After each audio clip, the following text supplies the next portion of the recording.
Magandang gabi mga ka-idol, katambay. Dito sa Glano, Sarangani, yung tawag nila dito na isda is bagis daw, bagis. Bagis. Parang helicopter. May mga ngipin pa, may mga ngipin, ngipin. Iwan ko lang sa inyo kung anong tawag to. Kasi sa iba-ibang lugar pa, iba-iba yung pangalan at tawag ng mga isda. Mataba masyado.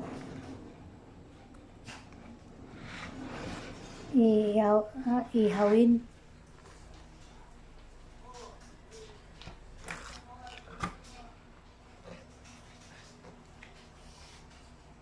Dito sa Glano, Sarangani, ang tawag nila is bagis.